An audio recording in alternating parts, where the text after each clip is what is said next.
Welcome back, everyone. We are in the fall season, which means that pumpkins are out, leaves are changing, it's baking season, pumpkin spice, everything.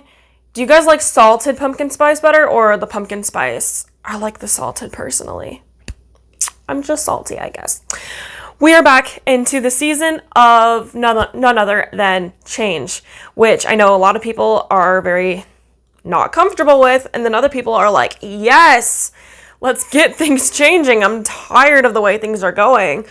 I know some of us are the type of people who like to, rearrange everything all the time, and then others of us are like, no, let's not change anything, right? I'm the type of person that likes to rearrange all of my stuff all the time, even if it doesn't look as good in another spot. Because, I think a lot of bedrooms and stuff are designed like in a certain way that's designed, like your bed goes in a certain direction and then everything else kind of just like, there's the generic layout, right? But I'm the type of person that likes to just change it up just because I can, I like to be different and edgy, even if it doesn't look good. It's why my bed is currently in my living room. I don't want to hear about it, okay? I don't want to hear about it. But I want to ask you, are you the type of person who likes change, or do you struggle with change? Is it something that makes you very uncomfortable? You're like, let's not change anything because I'm the type of person, also, I know I go both ways. I am kind of an oxymoron myself. I don't like to change anything because I'm very calculated in the sense that I know where everything is at. It's in the exact same spot where I left it 10 years ago. It has not budged. And then the second one person moves it like 2 inches, it's throwing me off kilter and I can't deal. I can't deal. It's kind of down to a control thing. Maybe it's different when I control it myself. I don't know. But I know you guys understand what I'm trying to say, whether it's on this side of the spectrum or the other. Right? And I think when fall comes around, obviously things start changing, leaves start changing. Maybe you're in, now that I'm saying this out loud, you could totally be in a state, if you hate change, that does not change seasons. In which case you are one step ahead of the mindset difficulties of dealing with change. So good for you if you actually executed that intentionally. I'm proud of you. But those of us who, struggle with change and do have to deal with the changing of seasons, it can be a very hard time. I mean, first of all, it's the fact that we know winter is coming and therefore seasonal depression is coming and change is coming because we're going out of the happiness of summer and water and being outside and short sleeves and flip-flops and all that and popsicles to wearing 3 layers of clothes and wiping snow off our car. You know what? I'm not even going to keep talking about it because it's literally going to make me just fall into that headspace that I'm not ready to be in, as I'm literally wearing short sleeves and shorts right now.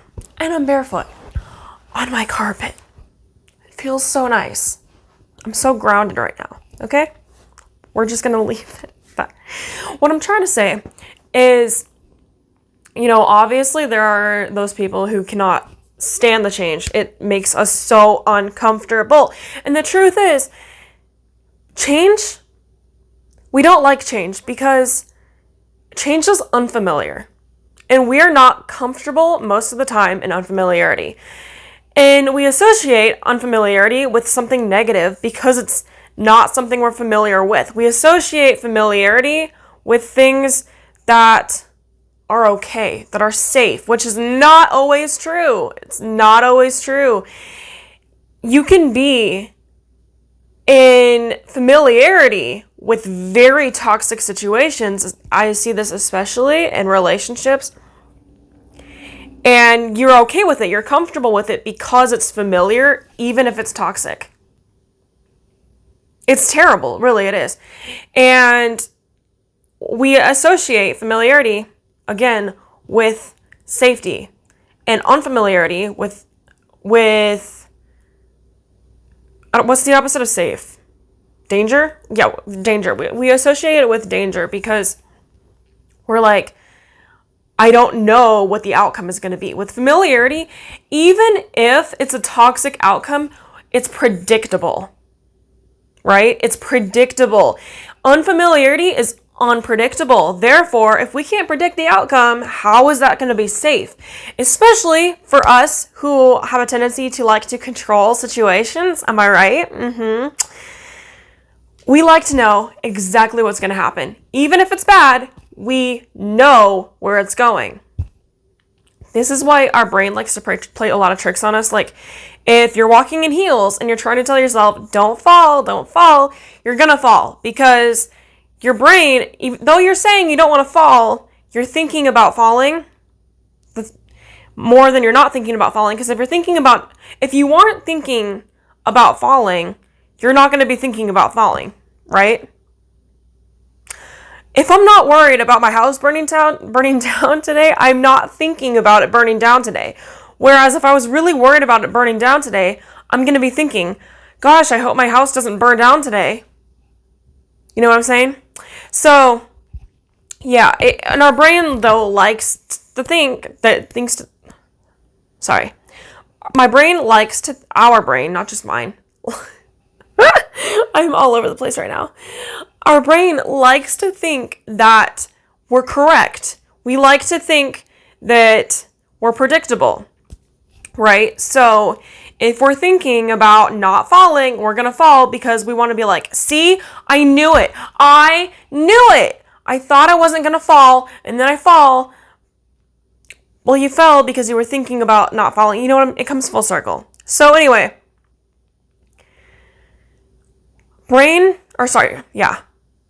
our brain likes to be predictable, right? So when it comes to the season of change, we like to see predictability, which is funny why we kind of struggle with fall being the season of change, because as much as it's changing, it's also very predictable because we know what season comes next. Winter. It's very predictable. We know exactly what's going to happen. That being said, though, we still struggle with it. And I think it's because it's going through the process of change that is uncomfortable. You know, it is. Going through all sorts of different changes in our life can be very uncomfortable, though we know what the outcome is going to be. Like, say you're training for a new job.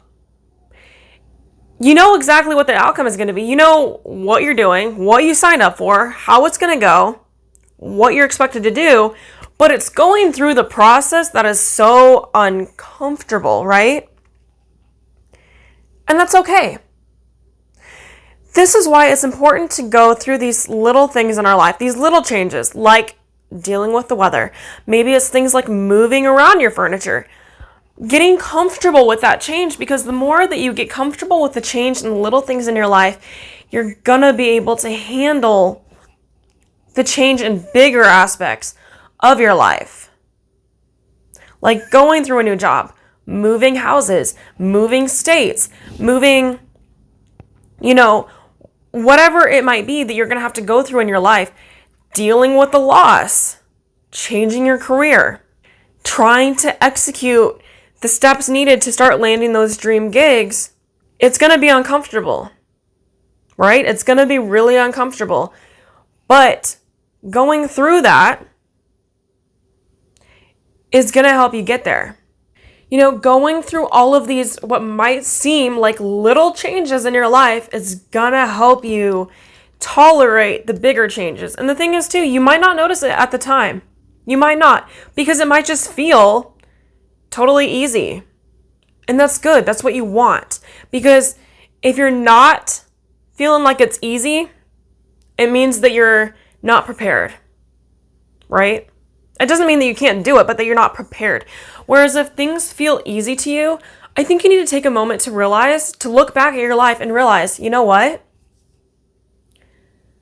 I have prepared myself repeatedly over and over and over through practice and through these mental repetitions that made this easy for me to be able to do this so efficiently. And that in and of itself deserves a lot of recognition right there. I want you to take a moment for yourself and just realize that. And you know what? That being said, how can you practice these repetitions and these little micro changes in your life to help you tolerate the bigger changes that are going to come this month? Leave a comment below what you want to work on regarding this. I'm super intrigued to hear what specifically stood out to you and what you want to work on. Let me know in the comments below. Be sure to check out my social media at Make Waves Coach and also at Mermaid Kassandra, and also check out my podcast, Make Waves Mermaid Kassandra, available every place podcasts are found. And check out my book, available in the link in the description below. I will talk to you guys soon. Go out there and make waves. Mwah.